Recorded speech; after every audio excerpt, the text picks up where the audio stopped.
পশ্চিমবঙ্গে বন্ধ হয়ে যাবে মদের দোকান। 30 সেপ্টেম্বরের পর থেকে নিষিদ্ধ হবে অ্যালকোহল। সোশ্যাল মিডিয়ায় ভাইরাল অভাবনীয় নির্দেশিকা। সত্যি কি বিহারের পন্থা বাংলাতেও চালু করতে চলেছে বিজেপি সরকার? কেন আচমকা বঙ্গে এমন সিদ্ধান্ত নিতে তৎপর হচ্ছে নতুন সরকার? জানুন সবটা। একটানা পশ্চিমবঙ্গ শাসন করার পর অবশেষে পতন হয়েছে তৃণমূল সরকারের। এবার বাংলার দায়িত্বভার সামলাতে মসনদে বসবে গেরুয়া শিবির। আর এই আবহে সোশ্যাল মিডিয়ায় ভাইরাল হলো এক বড়সড় রাজনৈতিক পরিবর্তনের দাবি, যেখানে বলা হচ্ছে বিজেপি ক্ষমতায় এলে আগামী 30 সেপ্টেম্বর থেকে রাজ্য জুড়ে বন্ধ হয়ে যাবে মদের দোকান এবং একই সঙ্গে বাংলায় ব্যান করা হবে অ্যালকোহল। আর এই খবরটি ইন্ডিয়া টুডে নিউজ পোর্টালের একটি ভুয়ো স্ক্রিনশট ব্যবহার করে সামাজিক মাধ্যমে ছড়ানো হয়েছে।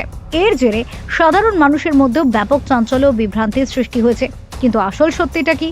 এমনটা কি বাস্তবেই করতে চলেছে পদ্ম শিবির? প্রথমেই বলি, ভাইরাল ছবিটিতে কি লেখা রয়েছে। ওই পোস্টে দাবি করা হয়েছে, কেন্দ্রীয় স্বরাষ্ট্রমন্ত্রী অমিত শাহ আগামী 30 সেপ্টেম্বর থেকে বাংলায় ড্রাই ডে পালনের ঘোষণা করেছেন এবং বাংলায় পুরোপুরিভাবে ব্যান করা হবে অ্যালকোহল। এরপরই ময়দানে নামে সরকারি ফ্যাক্ট চেক সংস্থা পিআইবি বা প্রেস ইনফরমেশন ব্যুরো। আর তারপরে সামনে উঠে আসে আসল সত্যি। জানা গিয়েছে এই তথ্যের কোনো ভিত্তি নেই। সেই সঙ্গে তাদের তরফে এক্স হ্যান্ডেলে ওই ছবি পোস্ট করে জানিয়ে দেওয়া হয়েছে, হোয়াটসঅ্যাপ সহ বিভিন্ন সোশ্যাল মিডিয়ায় ভাইরাল যে ছবি ঘুরে বেড়াচ্ছে তার আদতে কোনো সত্যতা নেই, এমন কোনো বিবৃতি জারি করেননি স্বরাষ্ট্রমন্ত্রী অমিত শাহ।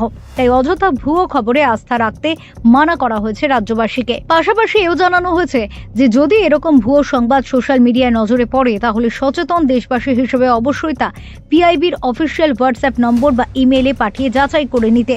অর্থাৎ অ্যালকোহল নিয়ে বাংলায় কোনো নির্দেশিকা জারি করেনি বিজেপি। তাছাড়া রাজ্যের রাজস্ব আদায়ের ক্ষেত্রে এই ট্যাক্স একটি অত্যন্ত গুরুত্বপূর্ণ উৎস। তাই যে কোনো রাজ্যে আচমকা মদ নিষিদ্ধ করতে হলে বিশাল আর্থিক ক্ষতির সম্মুখীন হতে হবে সেখানকার সরকারকে। ফলত এর জন্য দীর্ঘমেয়াদী প্রশাসনিক প্রস্তুতির প্রয়োজন পড়ে। তাই হঠাৎ এমন সিদ্ধান্ত কোনোভাবেই নেওয়া সম্ভব নয় বলে দাবি বিশেষজ্ঞ মহলের। Bureau report, talk to time.